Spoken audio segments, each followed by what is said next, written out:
diploma. Visit finishyourdiploma.org. Or text diploma to 97779. Message and data rates may apply. Reply STOP to opt out. That's diploma to 97779. And leave the drama to actors like me. Brought to you by the Dollar General Literacy Foundation and the Ad Council.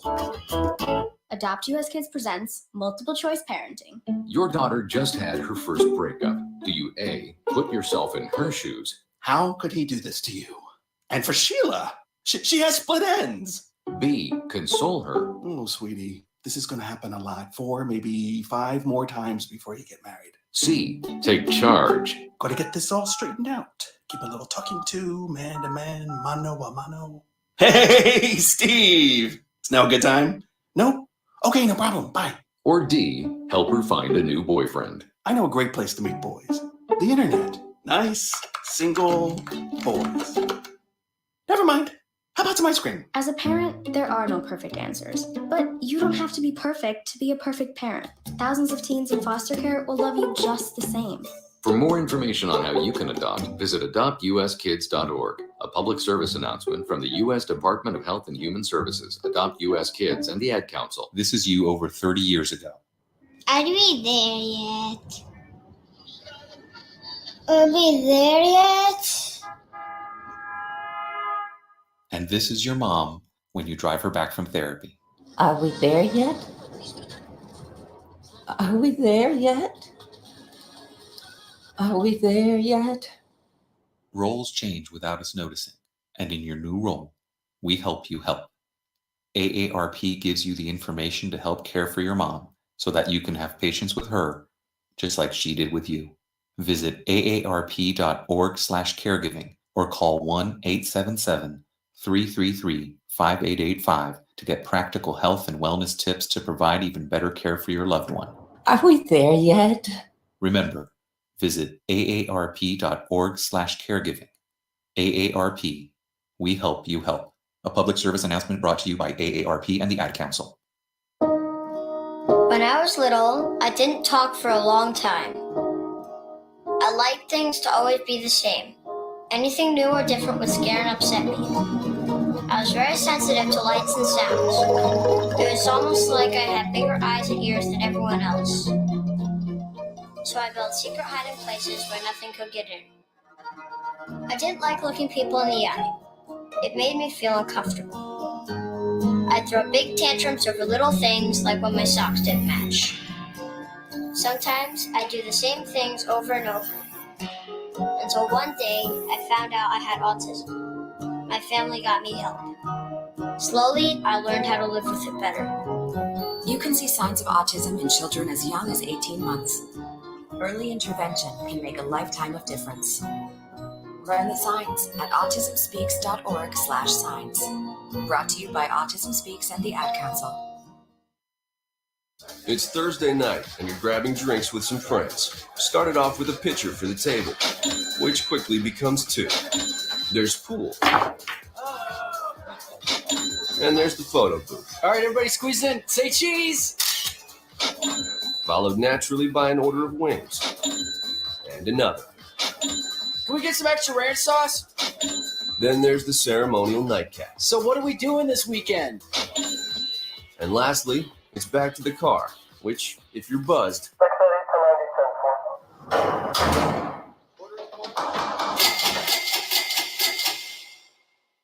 could be the most expensive night of your life. Getting pulled over for buzzed driving could cost you around $10,000 in fines, legal fees, and increased insurance rates.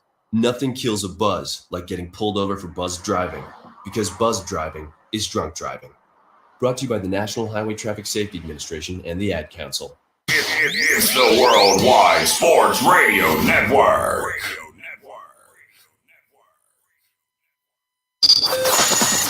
That's the bottom line. The Stone Cold Simpson. Everybody dies. Because I'm better than you, and you know it. Woo! Yes, sir. What the rock is cooking. Now, welcome to Off the Mat with Alex Lowe's, Josh Silverberg, and Lyle Gillen. No, Alex was not here again.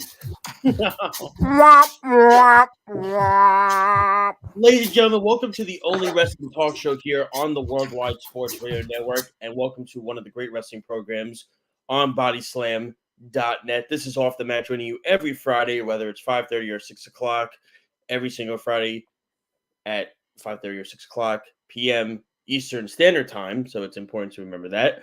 I am your host, Josh Silberg. Of course, with me at this time, my co-host and my good buddy as well, Mr. Lyle Gillen. How are you doing, sir? I am doing wonderful, good sir. It was a great Dynamite this week. It was good. It was the second best show since Friday. We'll talk about that later on. I can't wait to talk about everything that happened and have a wonderfully strong opinion that people are going to be upset about. Yes. Before we get to all that, of course, we got to get down to the basics, which is how you can listen to us and other programs as well. You download the app. It's all free. What you do is you download the app. If you have an iPhone, you go to the Apple Store, you type in WWSRN. If you have an Android, you go to the Google Play Store, you type in Worldwide Sports. We're on Facebook, Twitter, Instagram, YouTube, Periscope, and Twitch. You can read all of our great articles, show schedule, all the great content. If you're driving, you can listen to it on the audio feed as well. If you have an Alexa speaker, a smart speaker, you can listen to us on there too, along with everything else. And don't forget to check us out on worldwidesportsradio.com, as well as we are on bodyslam.net. Check out the YouTube channel as well. We are on there. We have a lot to get to, like Lyle alluded to, in regards to when it comes to with AEW, with WWE, with Ring of Honor. There's a lot to digest. We're going to get into a recap of WrestleMania. We're going to talk AEW, everything that's going on really quick. And I did want to share this. Now, Lyle is a big Washington Nationals fan. And somebody posted this before. The last time Max Scherzer faced the Nationals was 11 years ago. And the lineup that the Washington Nationals had at that time is, I mean, I'll read it. It was at second base, Christian Guzman. God. Center field, Nigel Morgan. Third base, Ryan Zimmerman. DH, Adam Dunn. Left field, Josh Willingham. Catcher, Ivan Rodriguez. Right field, Roger Bernardina. First base, Mike Morse. And at shortstop was Ian Desmond. This is the last time. I thought that would be way worse. I mean, the top of the order is really bad. Well, you have Ryan Zimmerman there. You have Ian Desmond. That's okay. I'm amazed Zimmerman wasn't hurt or something. I'm surprised. Back then, he was at third base. He was good. Yes, he was A-okay at that point. But when he was at third, he was fine. That means it was 2011. Yeah. So I mean, at that point, the Nationals were still kind of growing. They were still growing at that point. They didn't have. I don't believe they didn't have Harper yet. Oh no, they drafted them, but they weren't up yet. I think they just drafted Strasburg. So if I remember, I have to see again. But it's just crazy when I look back at that. It's just wild. I mean, it's like what I find amazing that there was no Worth in that lineup. That was his first year with the Nationals. 2011. Yep. Yeah, because the Phillies won the World Series in 09. Yeah. Oh wait. No, 08, the Phillies won the World Series. Yeah. So then 09. I don't think he left the next year. I think it was the year after he left. No, it was 2011 he left. That was the first year with the Nationals. Oh, was it? Yeah. Interesting. Who was the manager on that team? I don't even know. I don't even remember. I mean, that's... I don't know. I just look at that lineup and it's just like... Christian Guzman is leading off. Yes, Speedy's right. I think it was Manny Acta. And Speedy confirmed it too. Worth was still on the Phillies. And Strasburg was there. And Harper was up the next season. So they were just starting to get into their own at that point. And everything like that. No, 2011 was his first year with the Nationals. I was right. You doubt the Nationals fan. Maybe he got hurt then or something. Probably. Probably. He could have just not played. Played 150 games that year. Yeah. I mean, that contract was interesting, but it is what it is. But anyway, just wanted to that just thought it's just crazy, like the time warp of that from back then. It's just crazy. But getting into it, of course, we'll start with WrestleMania recap. I thought night one, enjoyed it a lot, really did.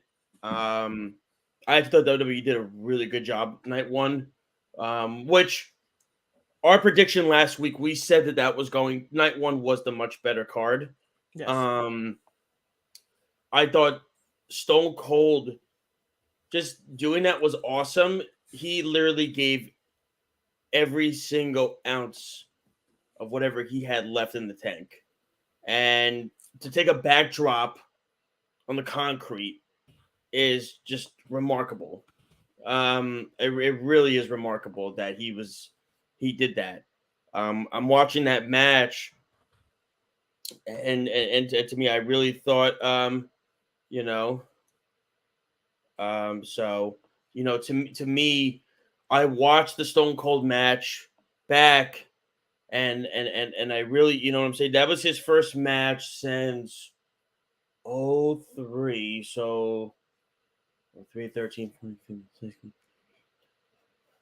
I think it was 19 years since he, if I'm not mistaken, he hadn't had a match. And it was a lot of fun. And Kevin Owens, what I heard was he had a ton of fun with it. I mean, you get to be the main event of a WrestleMania, which is pretty cool. I mean, I think Kevin Owens has definitely earned it. So I enjoyed that. I thought Bianca Becky was easily the best match of the weekend. That could have been. Do you think that was something that they promised him they would do if he resigned? Owens, yeah, probably, because one, Austin was always his favorite growing up. Yeah, and two, to be able to have a moment was cool for him. The best is that story that he tells. When he was younger and he was like 12. Or no, I think he's like 17. Wow. He was playing with his action wrestling figures, and he liked to do sound effects for the wrestlers when they came out. And he had Stone Cold. Oh yeah, I had that. The ring. It was like the ring thing. I had that for WCW. It was like a ring thing where you put them on the little stand, and it makes like their theme music pops off. It was crazy. And he had a Stone Cold, and he was coming, and he was gonna make sound effects for him, and he didn't feel like him making sound effects of his theme song was enough, so he took a bug and chucked it at the wall to break it, for the glass breaking noise. That's funny.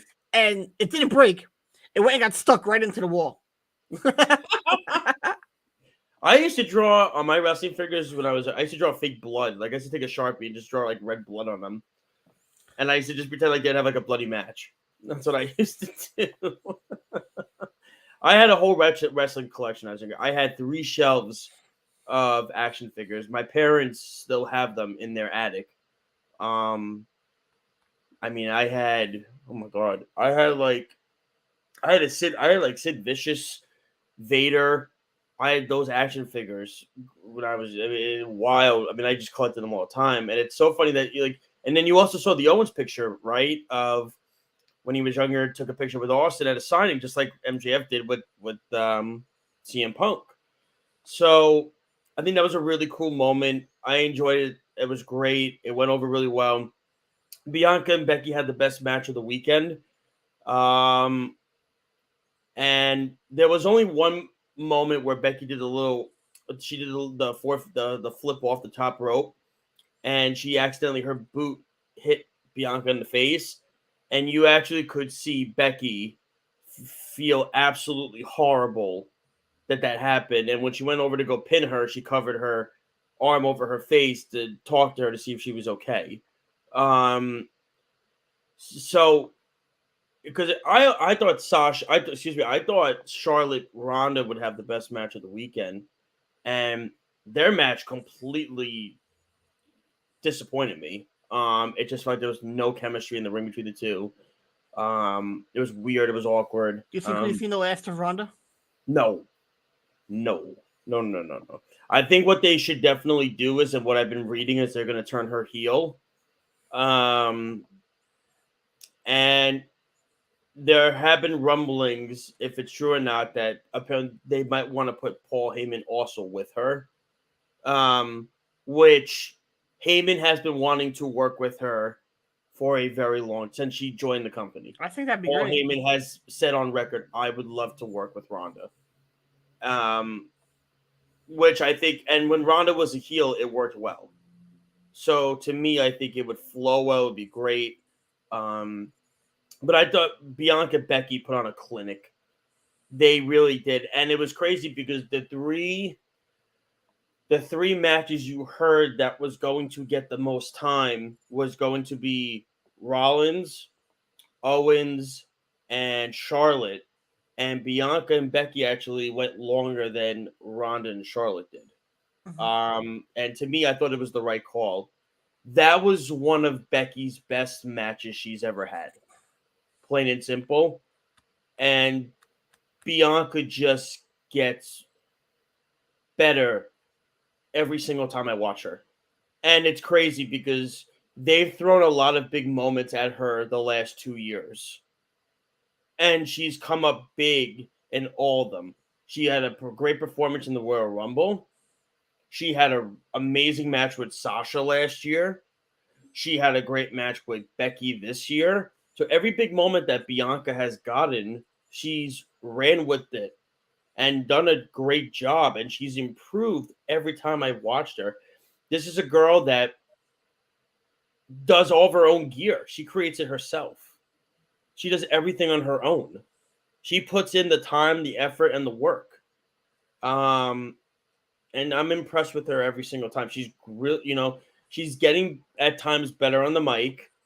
She's still a work in progress with that, but her in-ring ability is next to none. And then Becky is, Becky, that was her best match I've ever seen her be in. It was her best match. I agree with and me, I mean, we're leaving Talking Mania after about two things, right? Austin. And, well, not going to talk about the stunner that Vince took. I mean, boy. But I like that he laughed about it, Austin, because he knew Vince messed up, and he is cracking up hysterically, Austin. Like, he went out of character, and he's just laughing. He's like, that was horrible. And he's just laughing. It was so funny. But, of course, the other thing, and we're going to get into it now, is... As he put it, it was the worst kept secret in wrestling. I think Vince has probably had some of the best botches ever in wrestling. Oh, 100%. I mean, the guy tore his quad just getting into the ring for the Royal Rumble. That's like the I mean, it was like... so, I mean, we leave talking about two things this week. No, he didn't tear one quad. He tore both. He did both of them. At the same time, and then he couldn't get up. He's sitting there in the ring screaming. And he's screaming at Cena and Batista. He's like screaming at both of them. We're leaving talking about two things. We're leaving it after talking about the moment Austin had, and we're leaving talking about what we all expected to happen. And to me, it lived up to expectations. And that was... who was Seth Rollins' mystery opponent going to be? And of course, Cody Rhodes, his theme comes on. The American Nightmare stuff happens. By the way, awesome new t-shirt that he has. I just wish it didn't have the WWE, like the logo on it huge. Like if it was small, I would get it. But it is an awesome t-shirt with Pharaoh and his skeleton head logo on it. It is really cool. I find it like it's kind of bullshit. Like the entire American Nightmare gimmick, everything about it is a big giant fuck you to Vince McMahon, big fuck you to the WWE. Wow, he's even cursing about this. Look at him go. Are you gonna go on your rant now? I don't know. It's a big. Okay, here I'm gonna get off now. I'm gonna no, you're not. No, I want to watch you for this. It's a big fu to that entire company. Really quick, I'm going to mute myself, by the way. Lyle, go on your rant now. I'm going to mute myself. Cody, no, come back in. I'm not going to say it. Come back in. Cody said that it was an easy decision. I was okay with it, okay? I was okay. Just okay, you know, whatever. I'm happy for him. Sometimes shit happens, and it doesn't work out. I understand that. But when people, and by people I mean the fans who are not WWE fans, the people Ring of Honor, New Japan, modern day AEW fans, for a brief time Impact fans, they were the ones who watched him after he left and stuck with him. They followed him. They went to shows for him. Hell, people went to Supercard of Honor in New Orleans over NXT, which in hindsight, NXT was the better show because they wanted to see Cody versus Kenny. The fans supported him all the way up there to where he was now to become that megastar. He said that he went from undesirable to undeniable. Without the fans, he never becomes that. He never, ever gets to that point. And he goes on Monday Night Raw and says, when they called it was an easy decision to go there.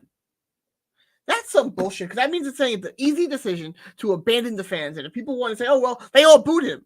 They booed him not because they didn't want him there anymore, but because they wanted him to be a heel. That's what they wanted. That was the Cody they fell in love with after he left WWE. As one of the most hated guys in wrestling, trying to take over the Bullet Club. That's the Cody they hated. That's the Cody they wanted on AEW TV.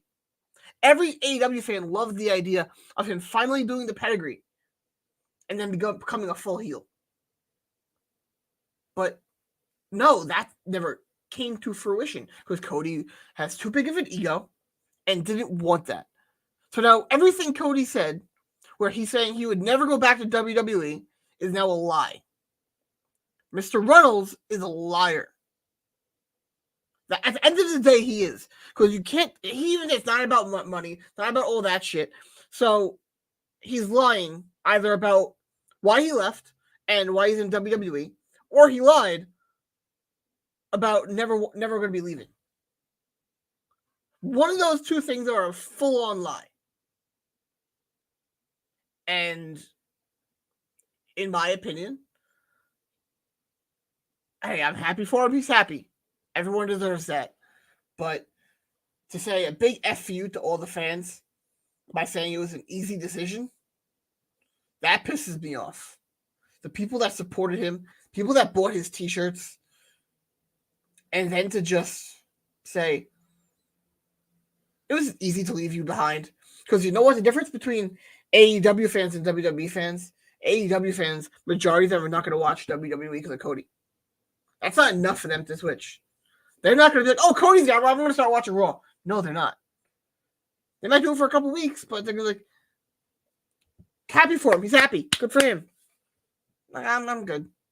I'm going to go watch the good show, the good weekly show, where we had a absolutely fantastic main event this week in Dynamite, and enjoy the program from beginning to end.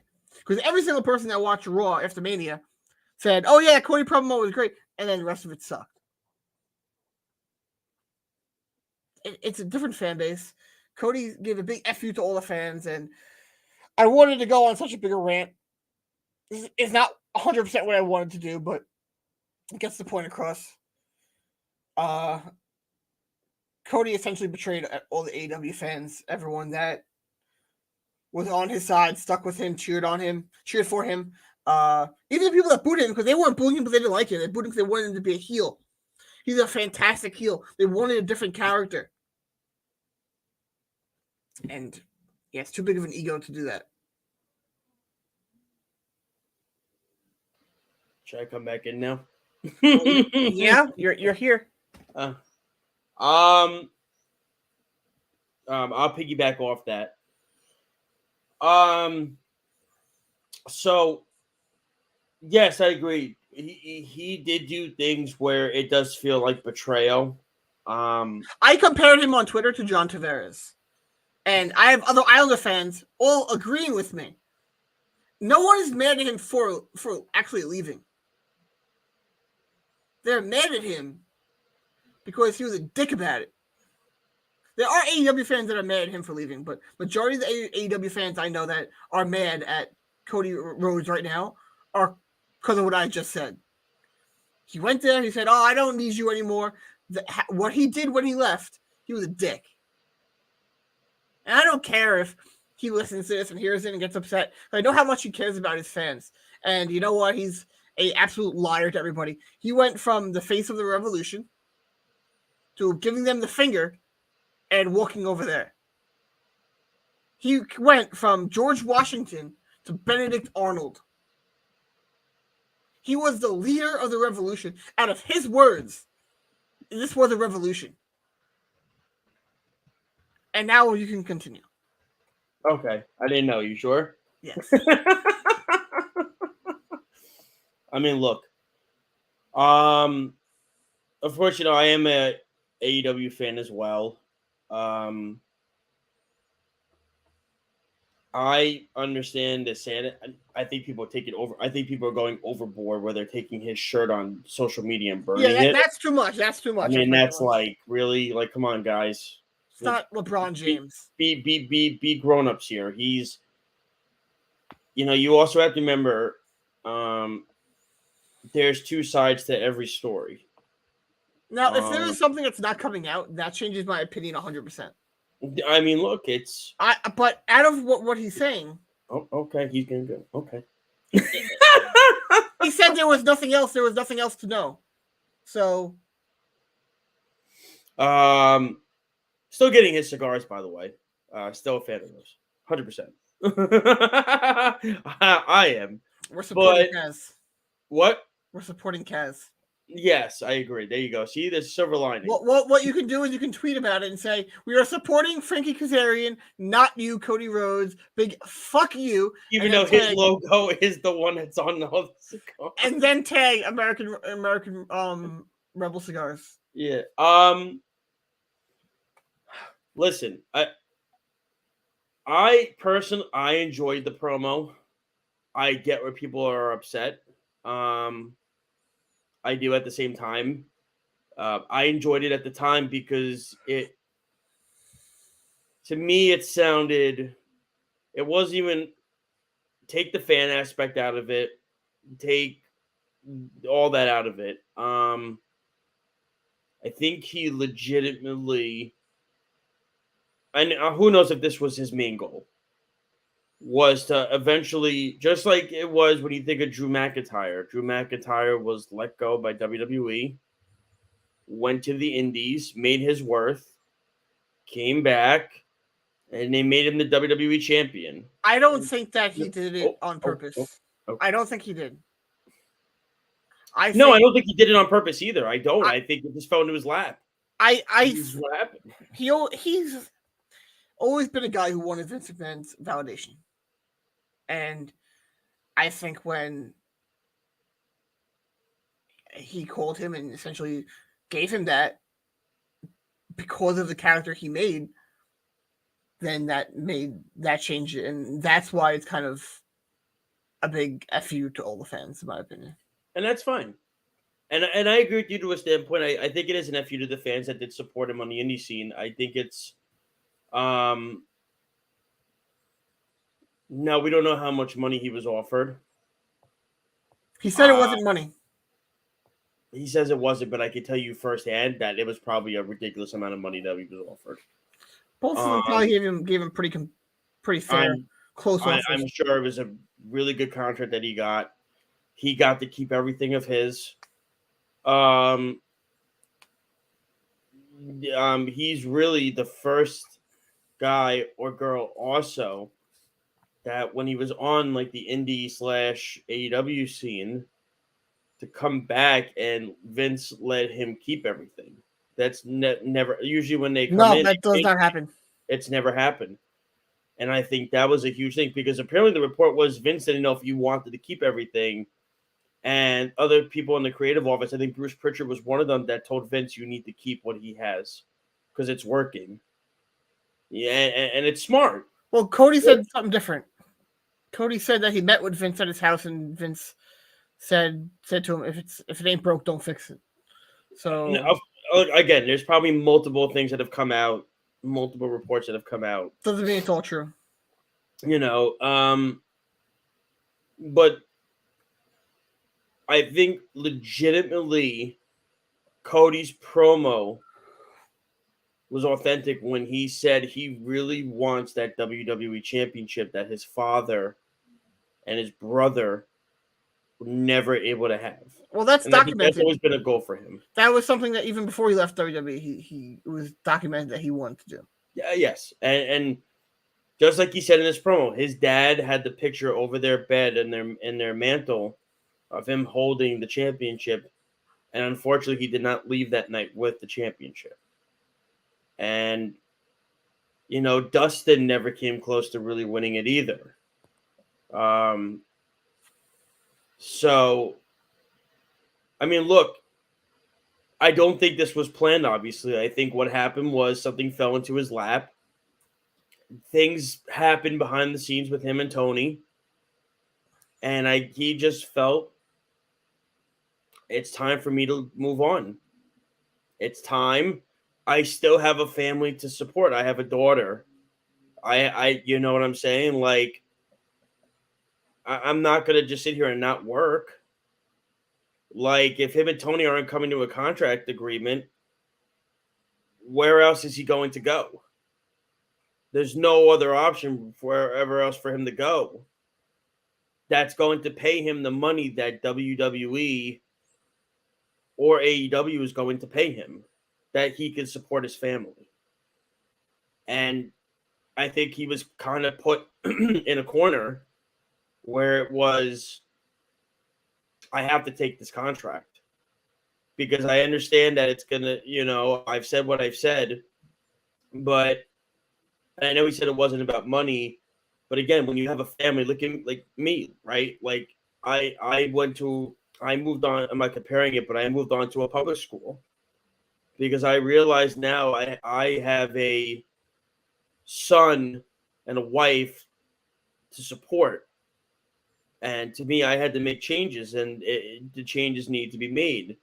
But the thing was, I always vowed to myself, I would never leave my job as a teacher in the middle of the school year because it's not fair to the students or anything. And I broke that promise, and I did it anyway. Why? Money is always the first thing. And I don't care if he says it's not about money. Money is always the first thing. My school was paying me triple from what I was getting before.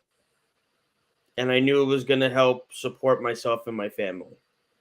And I think Cody looked at this as, I really want to stay in AEW, but I just don't think this relationship can be fixed anymore between Tony and I.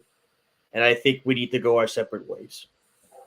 And Cody was still supporting AEW even after he left. He still follows them on Twitter. He probably still going to support them. Mm-hmm. QT Marshall and Spark and Sparks were behind the scenes at WrestleMania. Yeah, I mean, look at it this way: QT Marshall and Ricky Starks were helping him pack his stuff. And the thing that we have to remember is that Cody is one of the big reasons why a lot of these AEW wrestlers are here. He, what I'm saying? Like, who's next? Who's next for what? To go from AEW to WWE. I have a few people. I do. I really think MJF would be one of them. I'm on the fence with him. I don't think he's not going to be able to be the same character at all. He's not. He's not, but I think he'll take it because of the money. I think WWE. I think Khan will offer him a crap ton of money to stay. WWE will give him a contract you wouldn't believe that I just think Tony Khan's going to say, this is crazy. You work 1 day a week. And again, you have to remember the schedule is different for WWE. Yeah. Their schedule is 3 or 4 days a week, sometimes with pay-per-views. AEW. But he could get paid. He could get paid almost the same money from AEW to work 1 day a week. I mean, it depends. It depends what Tony feels the worth is. That's how I view Tony. I don't think he lets is the worth there. I don't think he lets those main 4 guys leave. I think Wardlow is another one. I could picture him over MJF, but he's over his shit right now, man. Why would you want to leave and get really good money and leave a place that you are built and over at? I don't. That does not make sense to me. I mean, it's just money. It always comes If down to money. you're getting the same amount of money though, he has plenty of money. Who knows what MJF is thinking though? Who knows what he's thinking? Who knows? Who knows what he's thinking? Like, you know what I'm saying? Like, this Cody dynamic has changed so many things. You know what I'm saying? Like in the tag team division, there are a bunch of tag teams I could see leaving to go to WWE. Yeah, because there's just too many. There's too many tag teams in AEW. I can picture Pride and Powerful leaving. So can I. Yeah. Private Party is another one. 100%. I think that the problem is it's like you bring in Red Dragon, you now have Moxley and Danielson, you already have Jurassic Express, you already have FTR, you already have the Young Bucks, you already have Best Friends. Like, you have a billion tag teams in this company already that it's almost like if you're like Proud and Powerful and you're Private Party and you're, I mean, I'm trying, you know, like if you're thinking like Butcher and the Blade or something like that, like. I don't think there'll be a guy that goes. No, I'm just giving examples, but I'm saying like you have to be saying in your head like, where do I go from here? Like, can I go up anymore? Or is this it? Is this all I'm going to get? You know, like think about the last few tag team champions that have been made. You know, Adam Page and Kenny Omega. I can tell you Danielson and Moxley are probably going to win the belts at some point. Like, and these are just tag teams that are just put together. That they're not even using like the main, like the tag teams that came in here as a legitimate tag team. They're using the tag teams that where guys are being put together, which is cool. It's a great idea. It's fine. It's just some of those tag teams that are saying, hey, we're legitimate tag team wrestlers, and we're getting pushed over for Moxley and Danielson, who are, let's be real here, great singles wrestlers, and you're just putting them together. Like, how would you feel? Like, we are tag team wrestling. We came in as a tag team. These guys didn't come in as a tag team. Now you're putting them over us because, why? Because they're over right now? They're not what tag team wrestling is, though. Like, that's the argument. I don't think they're going to win the titles. I think they're going to... I don't know. But like, you get what I'm saying, though. Yeah, I think the tag team title should be on Red Dragon. No, but that's not what I'm saying, though. What I'm saying is that the two... Think about Adam Page and Kenny Omega. They weren't a real tag team. Moxley and Danielson, they're not a real tag team. Like, these other tag teams that came in as tag team wrestlers are not being put over the way they thought they would be. Like, that's just the facts of how AEW's been. And that's fine. Listen, they have a stacked tag team division. It's awesome. But the problem is, it's when does it become too many? When does it become, okay, we have enough. Let's take a step back. Let the tag teams we have in our division now develop and become and have rivalries and do what they do, which is being great tag team wrestlers. We don't need to add any more tag teams. Like, I think Red Dragon should have been the last one and call it a day because you already have a billion of them. You have so many. Like, I mean, you add, like you said, you add 2.0. You add, it's another one I'm probably missing, Butcher and Blade. Like, these are teams that came in as tag teams. And they're not, I mean, they're not really being used as much. That's the thing. I 100% could see Wardlow going over there. God, one guy I'm really, really on the fence about, and I thought about this, and I could 100% see it, is I could 100% see Ricky Starks going over there. Yeah, I could see that. I could see Ricky Starks. Do you believe Cody when he said that he would give people an honest opinion on if they should come over? Sure. I think he's full of shit. I think he's going to tell everyone who's a star in AEW to come over. I mean, listen, I don't think Cody's here to sabotage AEW. It's not what he's trying to do. I think what happened was he wanted back in AEW. I don't know if I believe that. Him and Tony had a bad fall. Well, Tony didn't deny it when they asked him. Where was this? He did like an interview a couple days ago. They were talking about it. He said, "Yeah, I lost a big free agent. We have other guys on our roster." That doesn't mean anything. Doesn't mean they had a falling out. It just means hold on a second. He's saying the obvious that he lost a free agent. But wait a second. Why is it you're allowed to believe what Tony says, but you don't believe? But he didn't say that they had a falling out. He just said saying the obvious. No.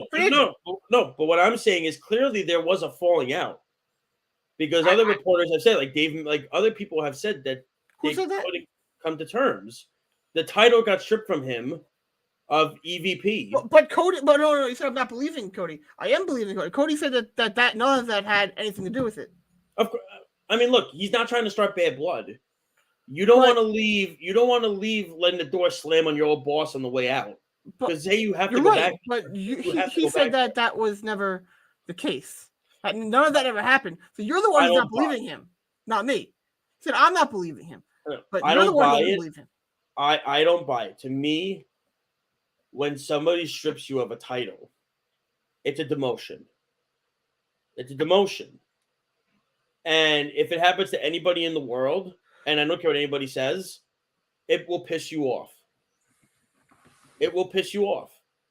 And I think Cody was legitimately pissed off because he was EVP of this company and he helped invest a lot of money with Tony Khan to this company. And when somebody takes something away from you, you're being demoted. You're basically saying, we don't want you to do this anymore because you're he obviously didn't say this, Tony, but it's basically him saying, we don't agree on things. Like, we have different values of it. And if I'm Cody, I'd be like, can we talk about this more? Can we decide on this more? Well, it's Tony's fault that he left. Not because he didn't call it that stuff, but he declined the opt-out. Why wouldn't you accept the opt-out and then try and negotiate an extension? I mean, the thing of it is, he has accepted other options from other wrestlers, but he didn't accept Cody's. Yeah. He accepted Jericho's, the Young Bucks. Tony claimed that he wanted to keep him around a lot longer than that. And that's why he didn't. He thought he'd be able to then give him a new contract. I don't know if I believe that. There's a lot of things I don't believe in this. A lot of things I don't believe in this. A lot of it is so sketchy between both sides. I do agree with that. 100%. I mean, I think Tony's at fault, and I think Cody's at fault. There's so much. Just he said, she said, he said this, she said that, he said this. Now the Young Bucks said that one day, if they ever write a book, they essentially hinted that they would talk about what really happened between them and Cody. Now, I mean, I'm wondering if they're really upset about it. Because they posted the thing that they wrote. They posted the thing in their bio. I don't think they're really upset. That's all kayfabe. I think it might just be like trolling, probably. That's kayfabe. I think they're Yes, I know what kayfabe is. Yes. I think that they will write another book and they will talk about it, but I don't think it'll be for a long time. And nor should it be. Not until they're retired. Maybe I don't even think they should be the ones to divulge the information. I don't give a shit who. I think it should come from the sources. I don't really care who. As long as someone tells me what the hell happened. No, I don't care. No, they could say what they want to say, but to me, it shouldn't come from them. It should come from Cody or Tony. That's what it should come from. It should come from the sources. It should come from, as they say, the horse's mouth. I don't think either of them are ever going to say what happened. And listen, if they want to keep it between them, they're allowed to. They have every right to keep it private from how it went down. But Another thing that Cody also said that I did agree with him on this is he didn't want to be the person that every time somebody new in the company came in, that he would go against them. I understand that one. That one I understand. I mean, but it's partially Cody's fault. He booked himself into that position by giving him having that stipulation. That was all his decision, not Tony Khan. Of course, but you know what though? I give respect that he stuck by his word with that. Well, he had no choice. It's up to Tony Khan after that point. Well, I think that was the ultimate thing. Tony wouldn't remove that and kept it, and I think that is why, because he couldn't become a main eventer. I mean, to me, he went up against who? Lance Archer. He went up against Ricky Starks. He went up against Hobbs. He went up against Malachi Black. And every time somebody new came in, like he did his thing with Darby. Every time somebody new came in, he was the guy that had to be put in the place. Now, I respect him for keeping his word for, saying that with WWE, with the championship, he wouldn't get it anymore. Because let's call it like it is. In WWE, they find ways to loophole that. Mm-hmm. He kept his word with that. And he said he didn't want to be a 15-time TNT champion. He didn't want I forgot when Brody Lee came in. Brody Lee was another one he had a rivalry with. And he put these guys over. Yeah. He put them over. He put Lee over. He put after the match with Starks didn't win, but he put him over. Yeah. He put Malachi Black over, getting squashed in under 3 minutes. Even Lance Archer, and I said it, that was the one where Lance probably should have won. But when you look back at it at the same time, to be the first ever TNT champion, it goes back to when Chris Jericho was the first AEW heavyweight champion. When you're starting a brand, you need to have that special name out there to be the first champion when it goes back to, say, a trivia question. Who was the first champion in AEW? Everybody's going to remember it's Chris Jericho. It's a name. I mean, that's just how it is. People thought Adam Page should have won, but I said at the time Jericho should be the one that wins because he was the right winner. It was the name. It was the win. It was the name. He did it. He's what the accolades that he's accomplished. I don't know what was left for Cody to even do in AEW that he couldn't challenge for the AEW Heavyweight Championship. It was so limited. It was, yeah. It was just, what could he have done? And I respect him. His match with Seth at Mania was really good. Really good. It was, yeah. It was awesome. And Seth, actually, it was so funny. When we were talking about these rumors, I think it was you that asked the question, who do you think Cody should fight in WWE? And I said Seth Rollins would be perfect because their styles are almost identical. And Seth Rollins was also Dusty's one of Dusty's proteges. It was. Mm-hmm. By the way, kudos to Seth Rollins, by the way. Thank you for putting Dave Meltzer in his place with his ratings. I thought that was a little unprofessional.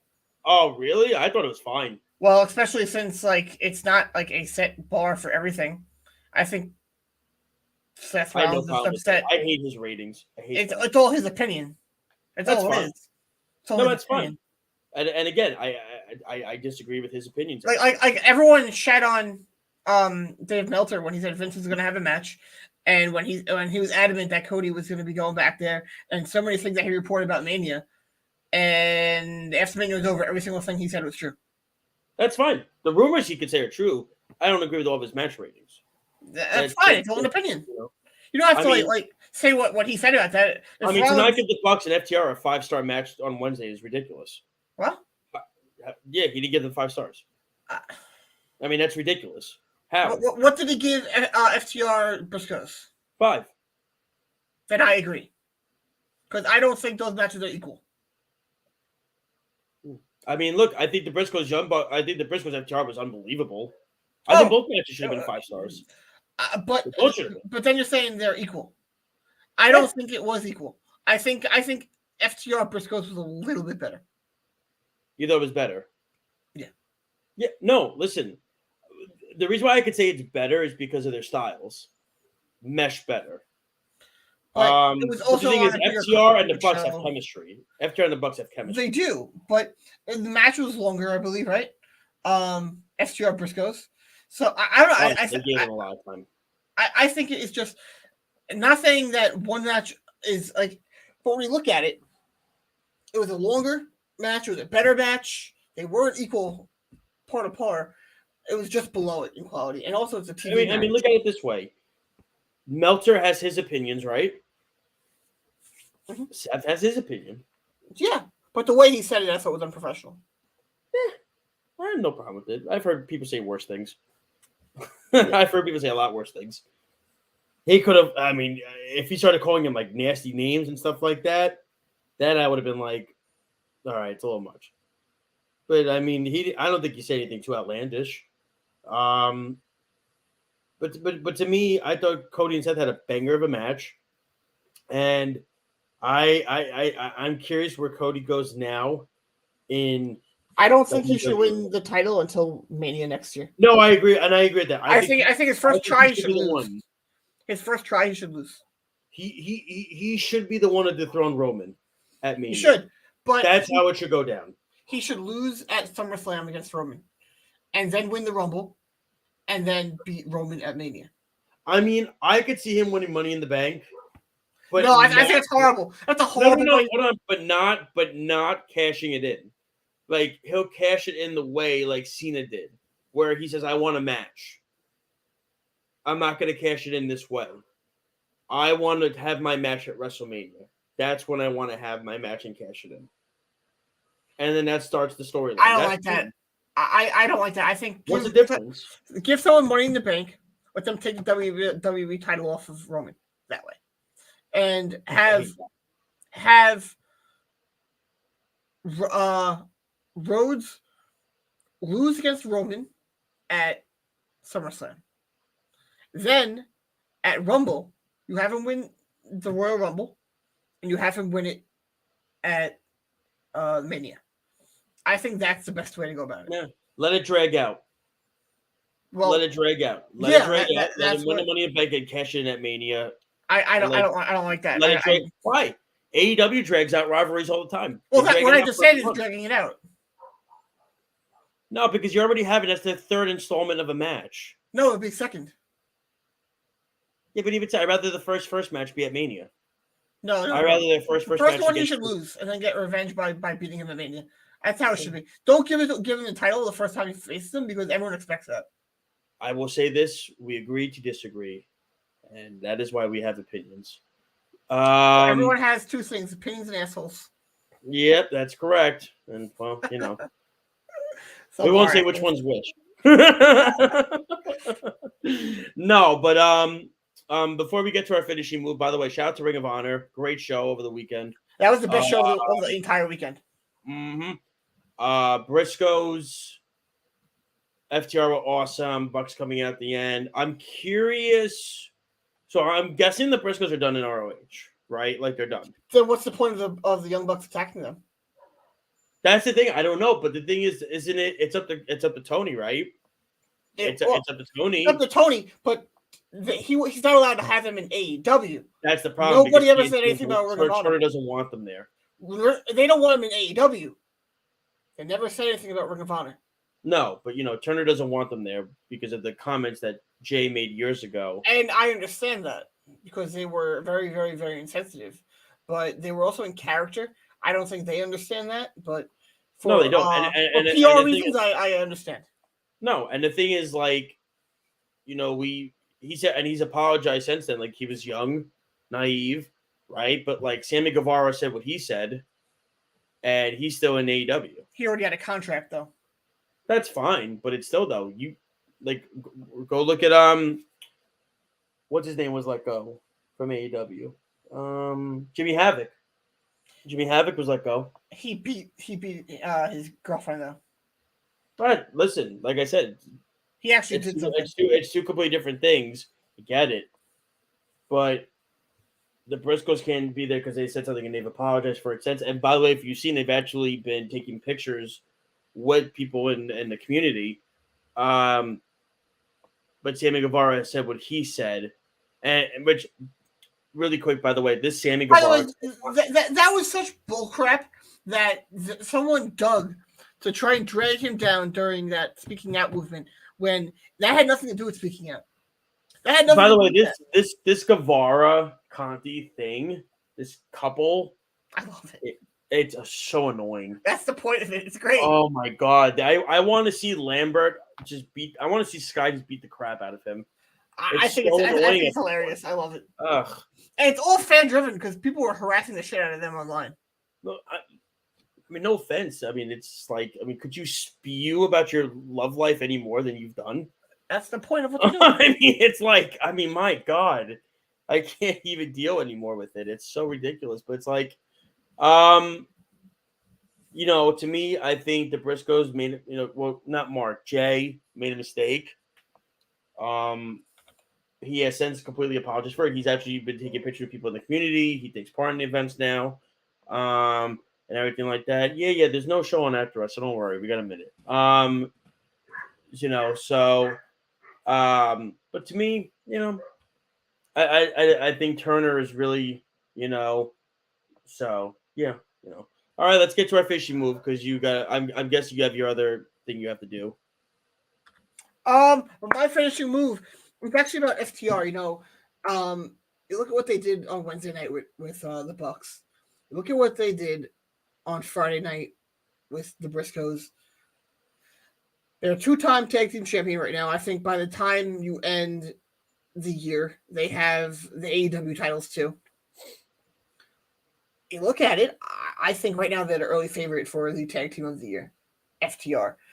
They're doing phenomenal. They're over as can be.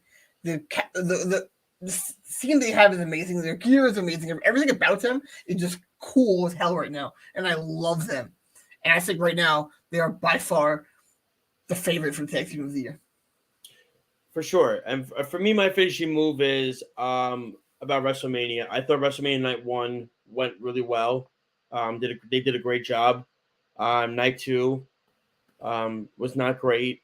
The main event left me a lot to be desired with Roman and Brock. But listen, I would give Mania a 5, or I would give it a 6 out of 10 for the weekend. Because I would agree with that. I think a 6 out of 10. 100%. I think 6.5 out of 10 is fair. They did a lot of great things. The Sasha Bianca match was great. Cody coming out. Austin ending the show. Really, really good job. And everything like that. And everything like that. So, Lyle, I know you have to go. So if you have to log off a little earlier, I'll end the show. We're doing the how to download the app and everything like that. So no, you can go. That's fine. All right. So, really quick, before we go, here's how you listen to us every Friday night, and of course, other programming as well. You can download our app, the WWSRN app. If you have an iPhone, you go to the Apple Store, you type in WWSRN. If you have an Android, you go to the Google Play Store, you type in Worldwide Sports. We're on Facebook, Twitter, Instagram, YouTube, Periscope, Twitch, and so much more. Check us out on worldwidesportsradio.com, and also check us out on one of the best wrestling inside websites out there in the country, in the world today, I should say, bodyslam.net. Check out on the YouTube page, on the website.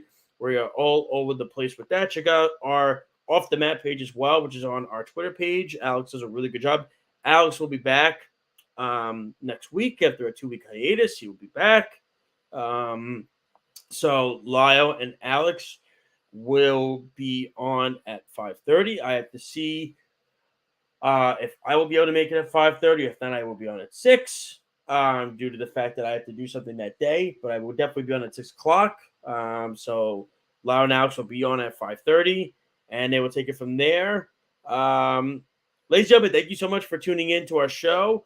Thank you so much. We appreciate it every single week. All those out there, listen, enjoy the wrestling. Have a wonderful, great, enjoyable weekend. Lyle, have a great weekend, sir. We'll talk to you during the week. And thank you so much, ladies and gentlemen, for tuning in on Off the Mat right here on the Worldwide Sports Radio Network and on bodyslam.net. So for Alex Flows, for Speedy Petey, for Lyle Gillen, I'm Josh Silberg. Have a great weekend, everybody. Kenny Omega, take it away. I must bid you adieu, so say with me now if you know it. Goodbye, and good night. Thank you for listening to Off the Mat on the Worldwide Sports Radio Network, your source for all things wrestling and sports entertainment. It's the Worldwide Sports Radio Network.